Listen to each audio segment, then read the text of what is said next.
Buenos días a la sesión de hoy de la plataforma de diagnóstico y tratamiento por imagen. Hoy tenemos la sesión conjunta con el servicio de pediatría del Hospital Josep Trueta y el Hospital de Radiología. Es una sesión que nos presentará a Carla Cadenet y Clara Ferrer y nos van a hablar sobre la sinusitis aguda en pediatría y sus complicaciones.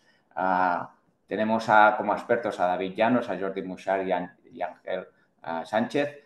O sea que os animo a que pongáis vuestras preguntas, comentarios y al final de la presentación de Carla y Clara, pues ellos también participarán para acabar de aclarar dudas y comentarios. Sin más preámbulos, todo vuestro. Clara, Carla, adelante. Vale, pues empezamos un poco. De entrada queríamos empezar presentándonos, aunque ya nos han presentado. Y eso, ella es Carla, que es residente de tercer año de radiología del Hospital Josep Trueta, y yo soy Clara Ferré, que soy residente del mismo año de pediatría también del mismo hospital. Y es eso, hemos preparado conjuntamente una presentación sobre sinusitis aguda en edad pediátrica y sus complicaciones. Y aquí presento un poco el índice que seguiremos para la sesión, que es un poco el esquema pues, de la presentación en general. Y si os parece, pues empezamos con una pequeña introducción sobre el tema y un poco de justificación. Y es que la sinusitis en edad pediátrica es una patología no del todo infrecuente, aunque sí que se considera infradiagnosticada. Sobre sus complicaciones intracraneales, es verdad que son poco habituales, aunque en fases iniciales podrían pasar desapercibidas si no se tiene un elevado índice de sospecha. Y es aquí cuando las pruebas de imagen y su correcta utilización pues, toman un papel relevante. La idea para esta sesión surge a raíz de un caso que ahora presentaremos, que es reciente en nuestro hospital y que sí que nos daba diferentes puntos de interés, tanto a nivel diagnóstico como terapéutico, y también pues, nos ha hecho reflexionar sobre la importancia y la indicación de las pruebas de imagen en casos complejos. El diagnóstico de la sinusitis es fundamentalmente clínico, aunque sí que las pruebas de imagen y su correcta utilización nos pueden ayudar muchas veces a descartar complicaciones que sí que pueden ser potencialmente graves. Es por eso que consideramos que la comunicación entre ambos servicios es fundamental para una correcta atención a nuestros pacientes, y además queríamos comentar también pues, que ya no solo es de cara al diagnóstico, sino también de cara a la evolución y al seguimiento de estos pacientes, que las pruebas de imagen nos pueden ayudar a tomar decisiones que pueden ser relevantes para el pronóstico. Entonces, el objetivo de esta sesión es contribuir a una mejor comprensión de las complicaciones de la sinusitis en población pediátrica, animando a la toma de decisiones que sea compartida y siempre basada en la evidencia y en la práctica clínica.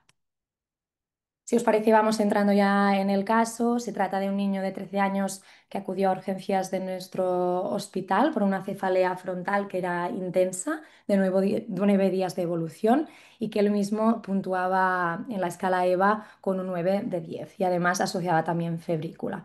Dentro de esta cefalea encontramos distintos signos de alarma. Uno de ellos es que tenía una respuesta parcial a analgesia, que lo despertaba por la noche, que asociaba una fotoisonofobia leves, y además pues también presentaba náuseas, aunque sin llegar a tener vómitos. Como antecedentes patológicos de este niño destacaba una fisura labiopalatina total izquierda, por la que ha recibido múltiples intervenciones en su centro de referencia, que es Sant Joan de Déu, la última de las cuales fue una osteotomía Lefort 1 con colocación de distractores maxilares, que son unas prótesis maxilares para alargar el hueso maxilar. Y esta intervención había sido 10 meses antes de la consulta en nuestro centro. A la valoración inicial, el niño presentaba un triángulo de evaluación pediátrica alterado a expensas de apariencia, con una exploración neurológica en la cual presentaba un Glasgow de 15, dolor a la palpación de sinus frontal y una dudosa rigidez nucal.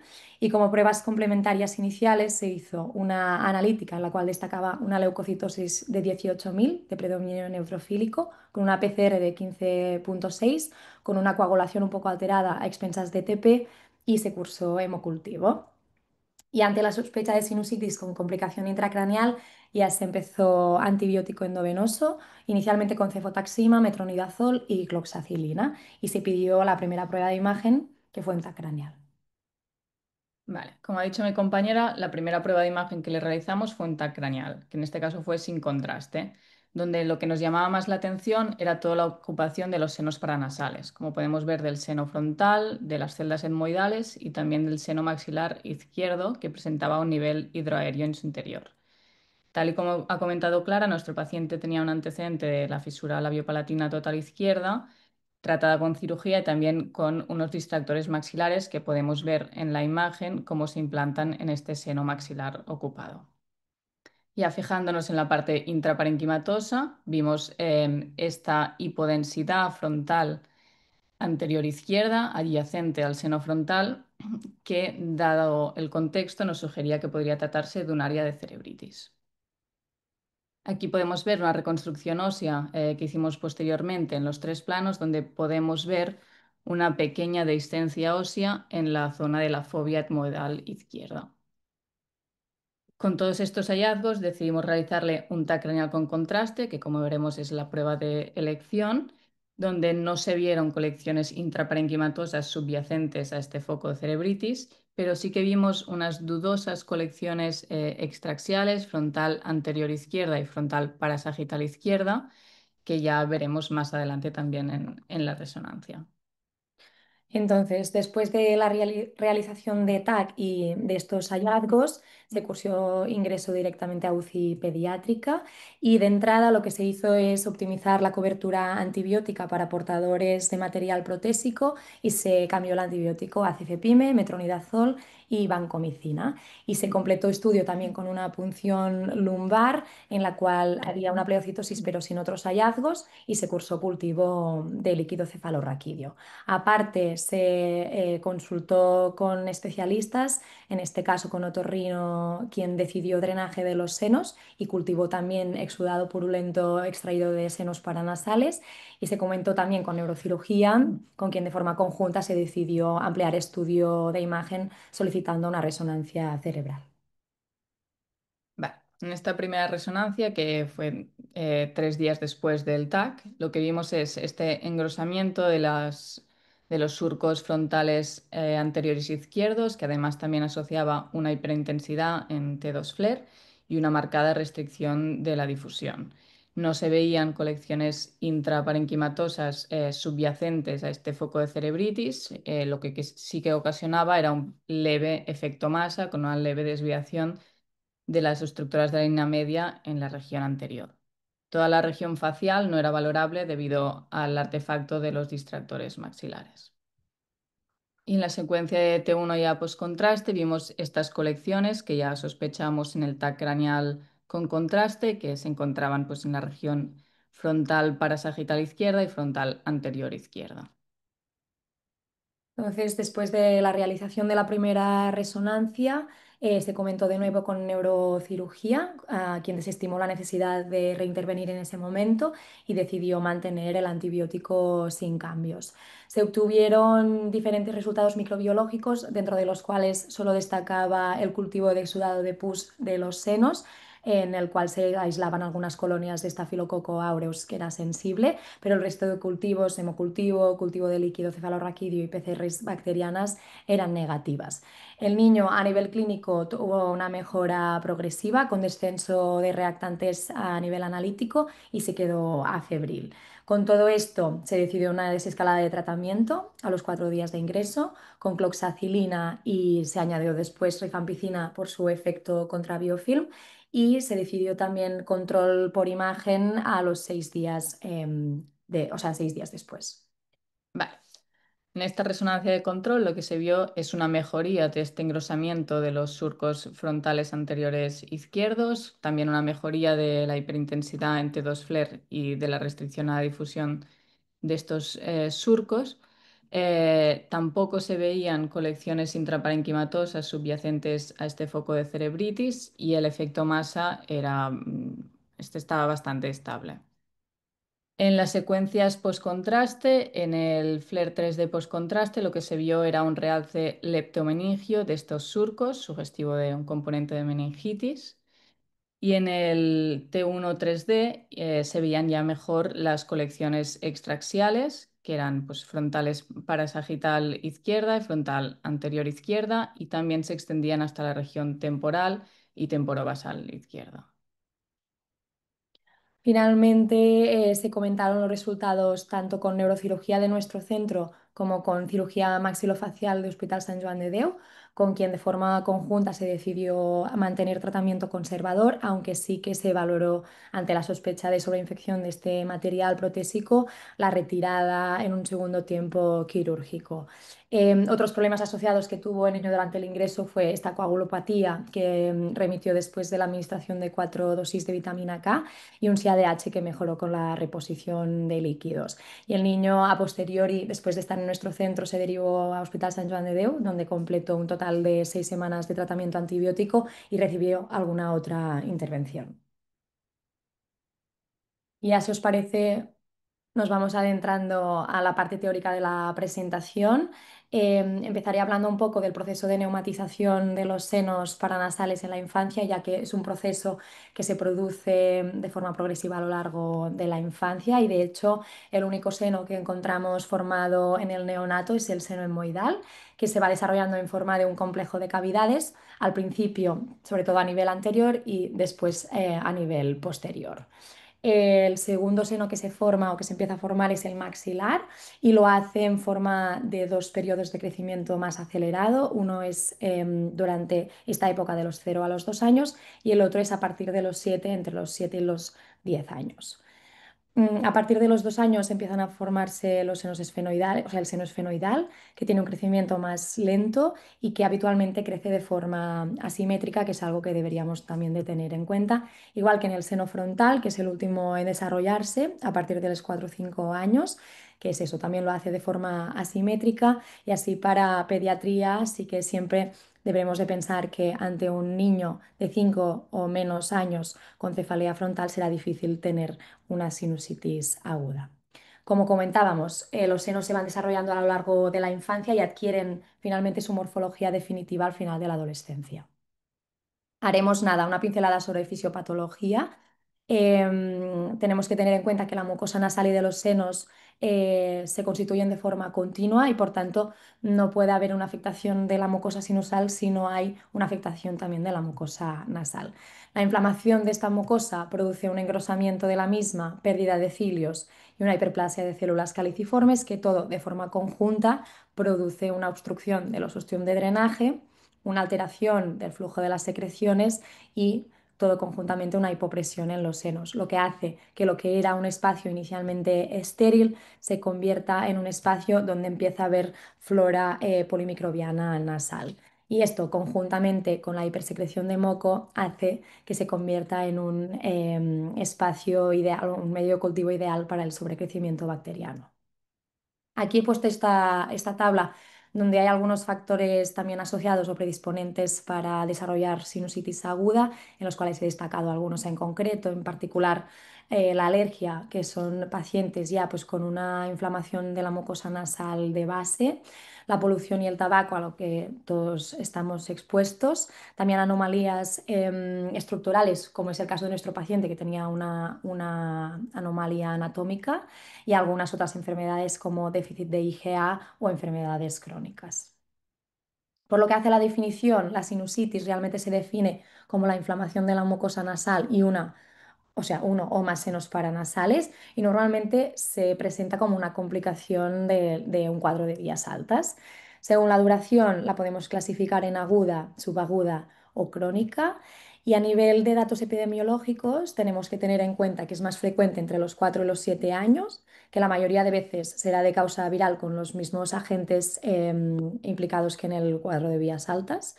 Y sí que debemos de tener en cuenta que entre un 10 y un 15% se van a complicar con una sobreinfección bacteriana.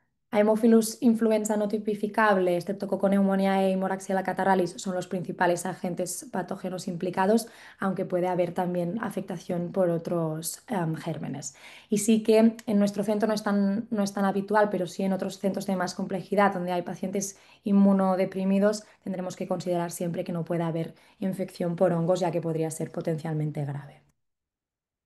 Como hablábamos al inicio sobre la clínica, sí que debemos comentar pues, que en lactantes más pequeños y preescolares, como nos suele pasar en pediatría, la clínica es mucho más inespecífica y puede presentarse con irritabilidad, hiporexia, aunque sí que hay algunos síntomas locales que pueden ser más sugestivos de sinusitis.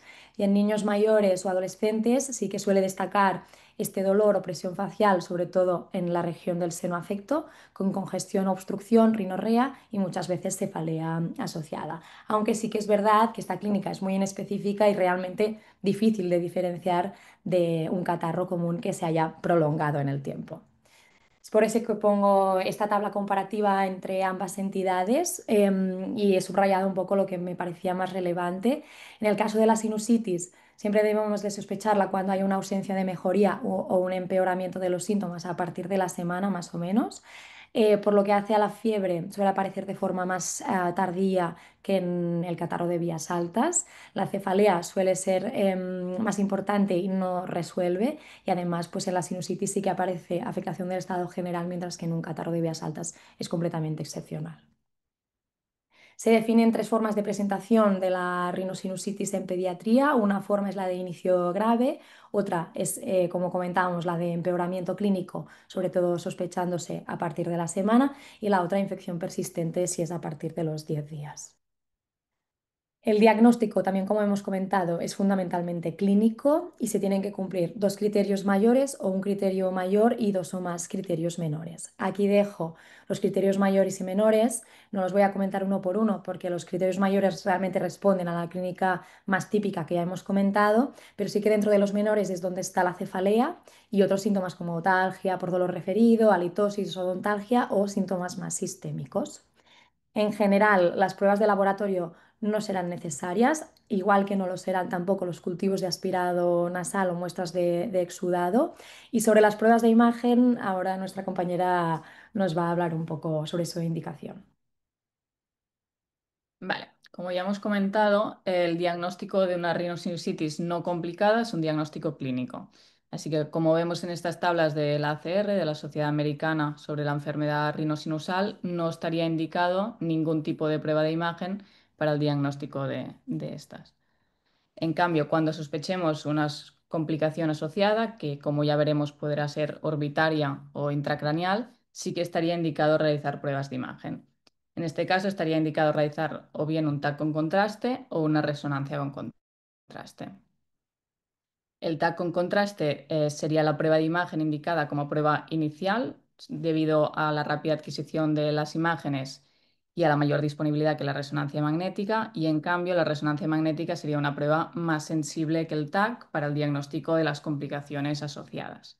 Como puntos negativos de la resonancia tenemos que, aunque es más sensible para el diagnóstico de la osteomielitis, tiene un detalle anatómico del hueso peor que el TAC y por lo tanto es menos sensible a la detección de erosiones óseas, y, como hemos comentado, tarda más en adquirir las imágenes y también puede requerir, sobre todo en pacientes pediátricos, de sedación o de anestesia general. Aquí dejo el protocolo de resonancia que realizamos en nuestro hospital para sospechas de complicaciones de una sinusitis, que sería pues, un T1, un T2, un T2 gradiente, un T2 flare, la difusión y ya después de la administración de contraste, un flare 3D y un T1 3D. Vale. Antes de empezar explicando todas las complicaciones, me gustaría hacer un breve repaso del recordatorio anatómico de toda la región de los senos paranasales y las cavidades que tienen alrededor para entender bien por qué se dan todas estas complicaciones. ¿Vale? Tenemos aquí todos los senos paranasales y vemos que a su alrededor tenemos tres cavidades que son muy importantes y que también puede extenderse la infección hacia ellas, que serían las dos cavidades orbitarias y la fosa craneal anterior. Empezaremos primero por la cavidad intracraneal. La región más débil que comunica los senos paranasales con la cavidad intracraneal es el receso olfactorio, como vemos en esta imagen. Se trata de una depresión variable entre el hueso etmoidal y la fosa craneal anterior, y el mejor plano para valorarlo, como vemos, es el plano coronal para identificar todos los límites óseos. Tenemos en el límite superior la fobia etmoidal, que forma parte del hueso frontal. En el límite inferior, la lámina cribiforme, que depende del hueso etmoidal y es atravesada por múltiples nervios olfactorios. En el límite lateral tenemos la lamela lateral, que sería la estructura ósea más delgada y más vulnerable. Y en el límite medial tenemos la cresta Galli, que separa pues, verticalmente las dos fosas olfactorias. Estas estructuras, como hemos dicho, actúan como una barrera para la extensión de la infección hacia la cavidad intracraneal y si sospechamos de una complicación intracraneal tendremos que ir a fijarnos en la integridad de estas. Es posible que veamos dehiscencias óseas que pueden ser congénitas o bien adquiridas secundarias a un traumatismo, aunque debemos tener en cuenta que no siempre las veremos y que también la infección puede extenderse a través de las venas o de los nervios perforantes. Aquí vemos un ejemplo de la literatura de una descencia ósea congénita que comunica el seno frontal con la cavidad intracraneal. Pasando ya a la cavidad orbitaria, como sabemos la cavidad orbitaria tiene 4 paredes y como podemos ver la pared que es más fina sería la pared medial. Esta pared medial está constituida por 3 huesos, pero el hueso que abarca casi toda la pared medial es el hueso etmoidal, con la lámina papirácea, que ya como nos dice su nombre, que está hecha como de papel, es muy fina. Y es sobre todo por defectos óseos de esta lámina que la infección puede extenderse hacia la cavidad orbitaria. Entonces también podemos ver dehiscencias óseas que sean congénitas, que sean adquiridas por un traumatismo o bien será por nervios o vasos perforantes que se extienda la infección. Y esta lámina se evalúa mejor pues, en el plano coronal y en el plano axial. También tener en cuenta que adyacentes a la cavidad orbitaria también tenemos el seno frontal, que puede extenderse la infección a través del techo orbitario, y el seno maxilar, que sería pues, a través del suelo orbitario. Entrando ya en la cavidad orbitaria, en el lado orbitario de la lámina papirácea tenemos una capa que es la capa del periósteo llamada periórbita, que actúa como barrera para la propagación de la enfermedad hacia la cavidad orbitaria. Así que generalmente la primera diseminación infecciosa que tendremos será un absceso subperióstico entre la periórbita y la lámina papirácea. Dentro de esta órbita podemos distinguir distintos espacios. El septo orbitario, que es una estructura que se origina del borde anterior del periósteo y se inserta en el elevador del párpado superior, nos separa dos espacios, que sería el espacio preseptal, que es más superficial, y el espacio postseptal, que ya sería pues, intraorbitario. Dentro de la órbita tenemos también el cono orbitario, que contiene el globo ocular y los músculos orbitarios que están rodeados por una fascia. Por lo tanto, todo lo que esté dentro de este cono sería intraconal y lo que esté fuera sería extraconal.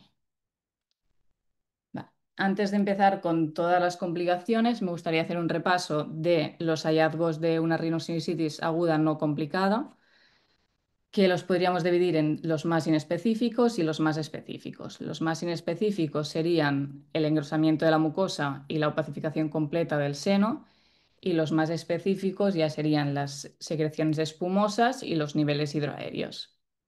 Finalmente, también tener en cuenta que podemos ver una hiperostosis de los senos afectados y esto nos iría más a favor de una cronología crónica, aunque también debemos tener en cuenta que puede haber pues, un episodio agudo sobre un crónico y esta hiperostosis responde a una inflamación persistente de la mucosa que se encuentra adyacente al periósteo y ocasiona una reacción de este. En general, las complicaciones de la rhinosinusitis, como hemos comentado, son poco frecuentes, pero sí que pueden ser potencialmente graves y según la bibliografía se considera que de entre un 4 y 11% de los casos de rhinosinusitis de origen bacteriano se pueden complicar. Las clasificamos así a modo general en dos grandes grupos. Unas son las extracraneales, que son más frecuentes, y otras las intracraneales. Y así a modo general son más frecuentes sobre todo en la primera década de vida y ante sospecha sobre todo de complicaciones intracraneales debemos de cursar siempre ingreso y valorar, empezar antibiótico endovenoso, solicitar pruebas de imagen y valoración por especialistas. Si vamos entrando ya a las complicaciones extracraneales, sobre todo tener en cuenta que se asocian a la afectación de senos etmoidales y de senos maxilares, aunque también pueden aparecer por afectación de senos frontales. Como ha comentado mi compañera, se suelen producir por una extensión directa de a la órbita a través de la lámina papirácea Y el primero que queríamos comentar es el absceso superióstico, que sobre todo afecta a niños mayores y que se produce por una afectación ósea de la pared del seno. Existen dos casos, ¿no? Uno es cuando se afecta el seno etmoidal o maxilar, que puede aparecer un desplazamiento del globo ocular con limitación a la movilización y alteración de la agudeza visual. Y también, si se afecta el seno frontal, puede aparecer lo que llamamos como tumor inflamatorio de Pott, que es una entidad con nombre propio que aparece con fiebre, cefalea y una inflamación fluctuante a nivel frontal, que en este caso sí que siempre pues, requiere antibiótico endovenoso y muchas veces drenaje quirúrgico y a veces se asocia también a complicaciones intracraneales. Otras complicaciones extracraneales serían el absceso orbitario, que realmente a nivel clínico es difícil de distinguir de una celulitis postseptal o orbitaria si no tenemos o no disponemos de una prueba de imagen.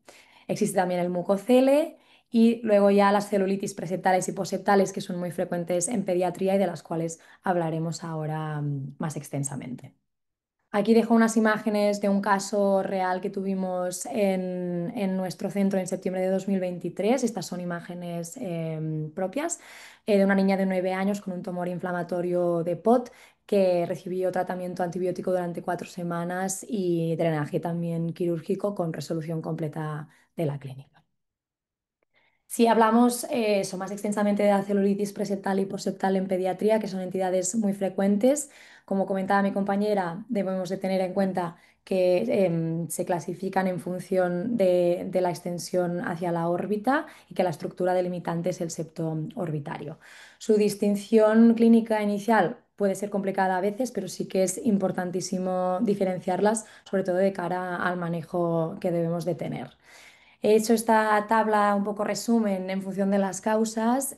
Ambas, tanto la preseptal como postseptal, pueden ser causadas por sinusitis, pero sí que es verdad que la preseptal se presenta muchas veces asociada a una pérdida de integridad cutánea cerca de la zona del globo ocular o por infecciones de lacrimal o conjuntivitis. Y en cambio, la postseptal se puede producir también, aparte de por sinusitis, por una vía odontogénica o vía hematógena.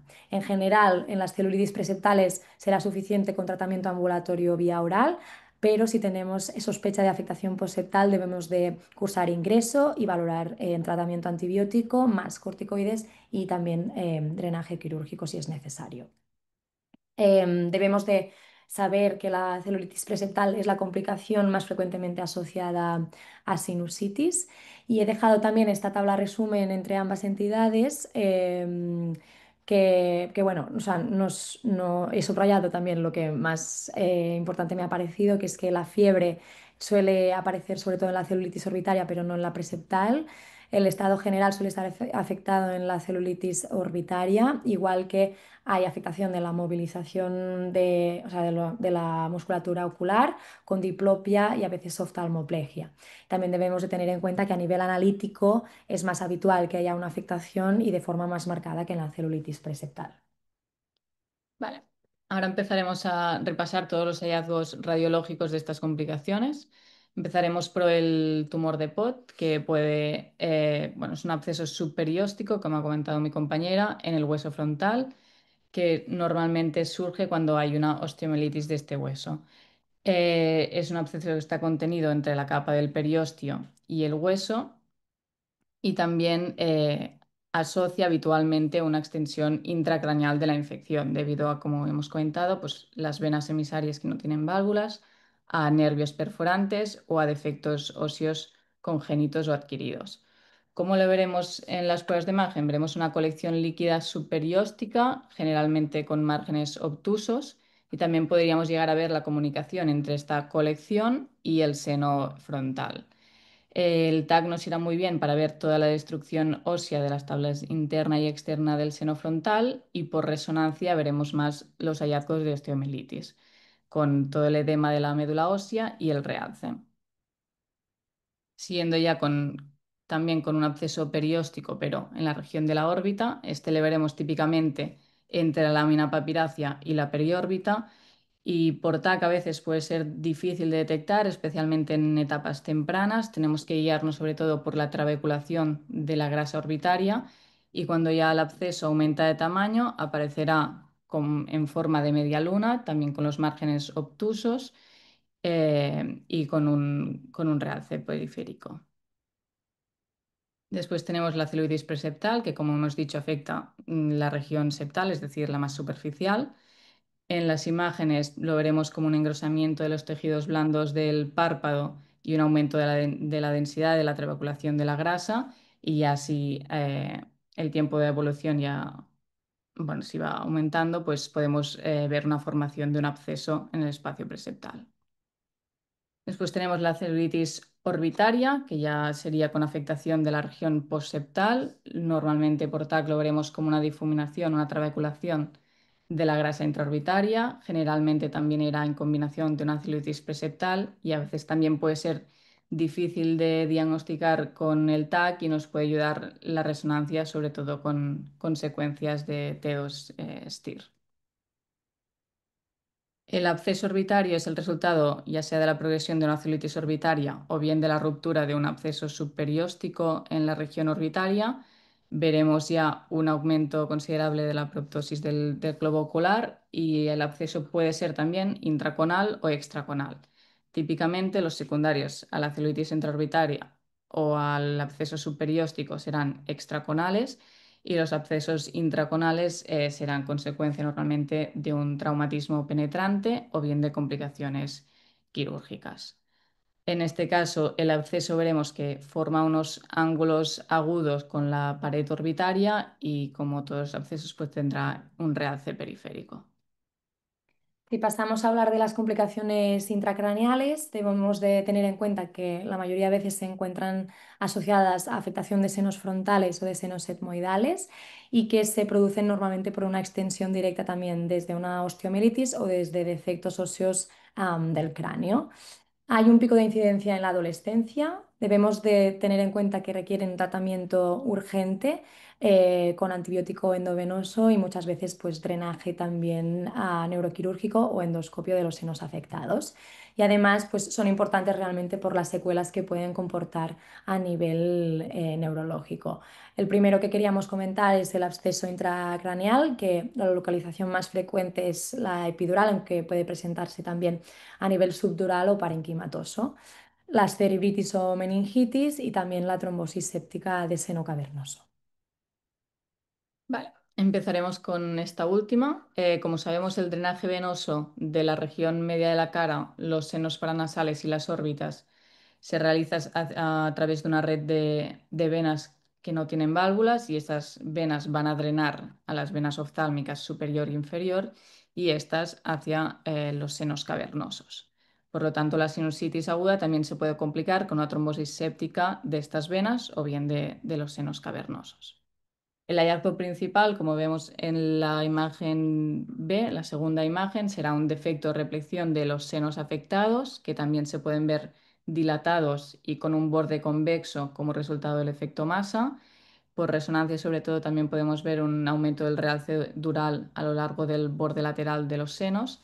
Y como vemos en estas imágenes de resonancia, pues también tenemos que ir a fijarnos en las venas oftálmicas, que también pues, las veríamos dilatadas y con un defecto de reflexión de estas. Ya pasando a las colecciones extraxiales, la infección se puede extender hacia el espacio extraxial en forma de una colección epidural o una colección subdural. La colección epidural se encontraría entre la capa externa de la dura madre y la tabla interna del cráneo, y la colección subdural entre la aracnoides y la capa interna de la dura madre. ¿Cómo lo veremos? La colección epidural será con una morfología lenticular, no cruzará suturas, pero sí que cruzará la línea media, y en cambio la colección subdural tendrá una morfología de media luna, no cruzará la línea media, pero sí que cruzará suturas. Y debido al espacio restringido del espacio epidural, es típico que el absceso epidural también penetre la dura madre y ocasione pues, una colección subdural. Aquí vemos unas imágenes donde vemos la colección epidural con esta morfología lenticular y que sí que cruza la línea media, y en cambio la colección subdural no cruza la línea media, sino que se pone en lado cerebral, como hacían ya en las colecciones de nuestro caso. Si la infección se propaga desde el espacio extraxial al parénquima cerebral, puede desarrollarse una cerebritis focal y posteriormente ya, como veremos, pues también un absceso cerebral. En etapas tempranas, cuando los hallazgos son muy sutiles, puede ser difícil de detectar, sobre todo por TAC, y lo veremos como una hipodensidad focal con un leve efecto masa. También puede tener un realce parcheado, pero la resonancia pues, no será mejor para valorarlo, y sobre todo las secuencias T2 FLAIR, que los veremos hiperintensos, eh, bueno, de edema focal, ¿no?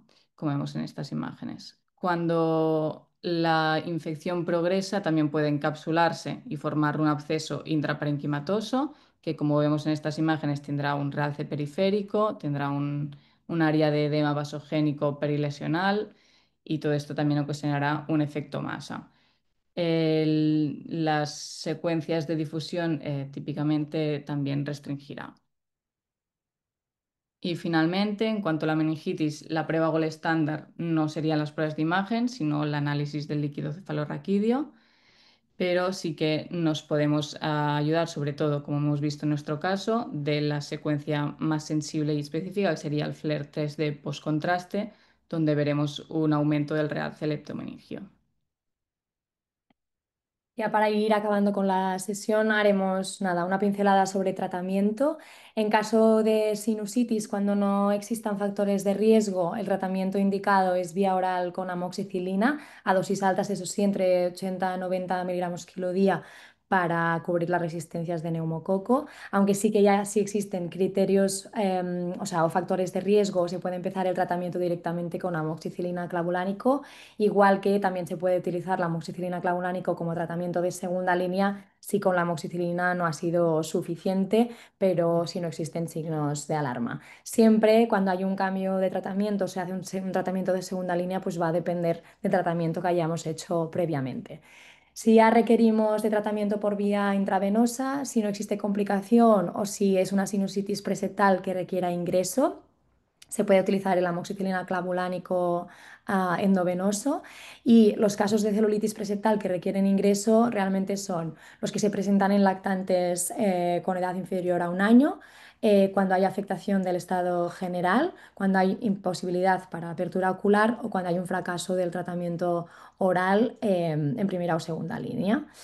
Ya cuando existen complicaciones, si hay una celulitis orbitaria, pues cubriremos con cefotaxima clindamicina, y si hay sospecha o confirmación de una complicación intracraneal, se cubrirá con cefotaxima, metronidazol y vancomicina. Y ya a modo de resumen, dejo este algoritmo que me ha parecido interesante de cara al manejo de la sinusitis aguda bacteriana. Siempre debemos de considerar que si estamos ante una forma leve que ha tenido una buena evolución, se puede mantener observación durante 2 o 3 días, y si no hay mejora o si de entrada ya se presenta como forma grave con empeoramiento o si hay alguna enfermedad de base, empezaría tratamiento por vía oral. Como decíamos, el de elección es la amoxicilina, aunque si hay algún factor de riesgo o riesgo de complicaciones, se puede iniciar ya con amoxicilina clavulánico.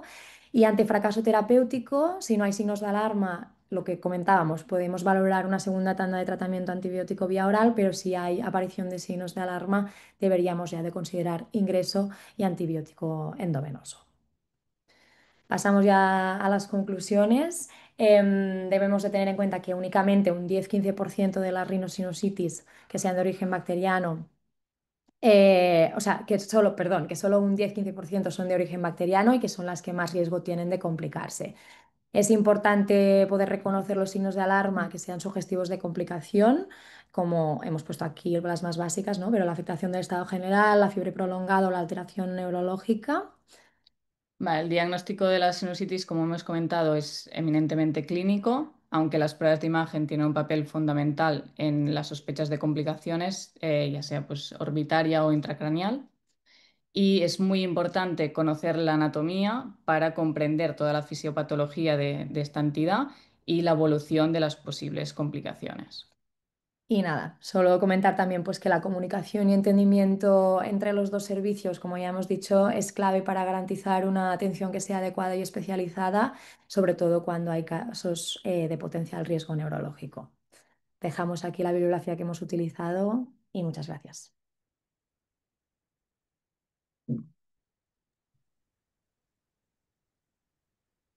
Moltes gràcies. Muy chula. Muchas gracias a las dos. Muy bien, excelente presentación. No hay preguntas en el chat de momento. Sí que quería hacer una ronda de comentarios de los expertos que tenemos. Empezamos por David. A ver, ¿qué te ha Sí, parecido? bueno, me ha encantado la iconografía, el mensaje. Vosotras que lo habéis revisado a fondo, un poco, vamos, la idea que tengo yo como radiólogo pediátrico es sinusitis no complicada, no llega a rayos, no, el radiólogo no le hace nada. Y cuando se sospecha una complicación de las que habéis dicho, u otra, la prueba de elección en un contexto de niño y en urgencia sería un TAC y siempre con contraste, ¿no? Porque para descartar absceso, descartar trombosis venosa, sin contraste no tendría cabida, ¿no? O sea, no tendría mucho sentido hacer una prueba sin contraste de primeras.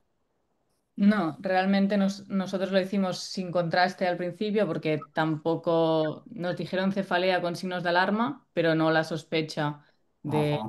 sinusitis con complicación intracraneal. Y normalmente también hacemos primero un TAC craneal sin contraste y ya luego, si sospechamos que hay alguna complicación y que necesitamos el contraste, le ponemos contraste. Sí que es verdad que con los niños intentaríamos ahorrarnos el TAC sin contraste, pero no teníamos la sospecha Claro, inicial. claro, con una sospecha de sinusitis complicada, entonces sí, no directamente con contraste. Sería si no hay una sospecha clara, es razonable hacer un estudio general. Vale, gracias. Muy bien. Jordi, ¿qué te ha parecido? Bueno, me ha encantado. Me ha gustado mucho, de verdad. Enhorabuena a las dos. Creo que es una visión, primero, muy exhaustiva, pero también muy real y muy docente.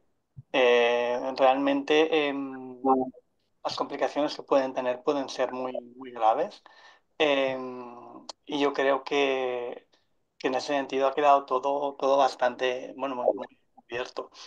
A mí sí que me gustaría insistir un poco en lo que habéis comentado, en lo que también ha dicho David, ¿no?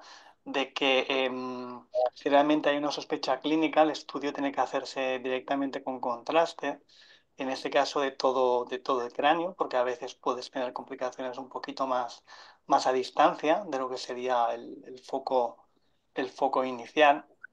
Y yo aquí siempre insisto en que si realmente hay una sospecha, también para facilitar un poco el estudio, nosotros siempre pedimos que los pacientes nos lleguen ya tal con la vía puesta, especialmente si son niños un poquito más pequeños, porque nos facilita hacer el estudio.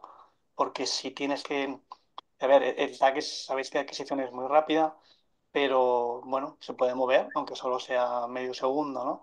Entonces, si podemos evitar pues que venga llorando o lo que sea, pues es mucho más sencillo. Yo creo que esta parte es muy importante. Y después, a nivel de complicaciones, esto, aprendiendo de neurocirugía, una de las zonas que más preocupan es cuando hay colecciones subdurales a nivel de la cisura interhemisférica, porque es una zona a la que cuesta mucho llegar sin realmente tú cursar iatrogenia, porque tienes venas puente, entonces tú mismo, al separar un poquito, intentar entrar y limpiar, aunque sea solo con el aspirador, tú mismo pues, puedes condicionar alguna lesión cortical por infarto venoso, aunque sean pequeñitas. Yo por lo demás, nada, encantado, he aprendido mucho y agradeceros el esfuerzo porque realmente creo que he quedado muy bien. Enhorabuena. Gracias. Molt bé, perfecto. Àngel, ¿estás de acuerdo con los comentarios de David, Jordi y la presentación de Carla? Con los de ellos sí, con los tuyos, Víctor, no tanto, pero bueno, no, es broma. Felicitaciones a Clara y a Carla. Me ha encantado, ¿no? Esas sesiones conjuntas, ¿no? Clínicas, radiológicas, además que os habéis compaginado perfectamente, ¿no? La presentación se nota que habéis currado muchas horas detrás de esta charla, ¿no? Mano a mano, la parte clínica, la parte radiológica, la parte anatómica también muy chula, la parte fisiopatológica también muy interesante, o sea, os felicito. Simplemente un comentario, ¿no? En cuanto a los estudios post-contraste, me agrada mucho el FLAIR post-contraste, que no todo el mundo lo utiliza, es una técnica fundamental, creo yo. Luego, no sé si tenéis experiencia con la sangre negra, el black blood que hoy en día se le llama, que también muy, muy sensible, también que te evita, o es mucho más sensible a la detección, con sus pequeños falsos positivos, pero muy interesante la sangre negra, también con esa ya supresión grasa que es muy interesante en patología de ORL. Quería comentar también, ¿no? Habéis comentado el drenaje que se hizo del seno frontal. No sé cómo se hizo ese drenaje, ese acceso quirúrgico, porque muchas veces los compañeros de otorrino, ¿no? Que son los que suelen abrir el seno frontal, tienen el miedo, sobre todo en estos niños adolescentes, no sé, tenía 13 años, en cuanto a la cirugía del seno frontal. No sé si veis mi cámara, no sé si está conectado o no la cámara, pero no, el tener que hacer un agujerito aquí a nivel de la frente, ¿no? Para acceder al seno frontal, normalmente no les gusta mucho, a veces los pacientes son reacios o los papás y no suele ser suficiente. Entonces, es importante el hecho de que el cirujano, el otorrino, abra bien este seno frontal cuando de ahí es la causa, ¿no? Que a veces drenan vía etmoidal y no suele limpiar suficientemente ese seno frontal. Ya lo hemos tratado, ya lo hemos curado y no siempre es así. Y luego habéis comentado también, ¿no? La sinusopatía por hongos fúngica, ¿no? También muy interesante, que la imagen puede cambiar un poquito y que también hay que estar muy atentos, sobre todo por su rápida progresión y gran agresividad y potencial riesgo incluso vital. Y nada, eso, que muchas felicidades, me ha encantado, enhorabuena. Y os animo eso, a Carla, ¿no? Como reciente radiología, a seguir por este camino de lo que es la radiología pediátrica, la neuroradiología pediátrica, que es fantástica y aquí estamos si te interesa continuar formándote. No sé si queríais añadir algún comentario a Carla, Clara, lo que ha comentado. No, yo sí, en relación a lo que ha dicho Jordi de los infartos venosos, cuando hay afectación de la región interhemisferiana, sí que en nuestro paciente, siguiendo las pruebas de imagen que se le han hecho en San Juan de Déu, que se le hizo una craniectomía de drenaje, sí que acabaron apareciendo unos infartos venosos en esa región. Simplemente comentarlo. Muy Es bien. que es una zona que es muy difícil para ellos, porque pues, aunque parezcan conexiones laminares muy delgaditas, realmente si coges toda esa extensión, por ejemplo, un coronal es bastante pus. Entonces, si no responde bien y tienen que limpiar, por mucho cuidado que tengas, pues es una cosa que a veces pasa. Bueno, a veces no se puede hacer todo tan bien como nos gustaría. Muy bien, no hay preguntas en el chat. Yo creo que ha sido una excelente sesión. También me añado a las felicitaciones y a los comentarios de los expertos de que realmente ha sido una sesión muy interesante, muy trabajada, haciendo énfasis perfectamente en el valor de la detección precoz de las complicaciones, la fisiopatología, toda la presentación anatómica, ¿no? De por qué se producen y cómo se producen. Realmente ha sido muy interesante. Hemos aprendido mucho y cómo tratar esta patología cuando se complica. Y si no hay ningún comentario más, también quería agradecer también los comentarios de los expertos, ¿no? Que tenemos un panel de expertos de lujo hoy y no sé si queríais añadir algo más, si no daremos la sesión por concluida. Bueno, pues muchas gracias a todos por vuestra asistencia y a todos los panelistas. Gracias. Nos vemos Gracias a vosotros. Gracias. Vaya bien. Bueno, Saludos, un abrazo. adiós. Adiós. Adiós a todos. Hasta luego. Adeu.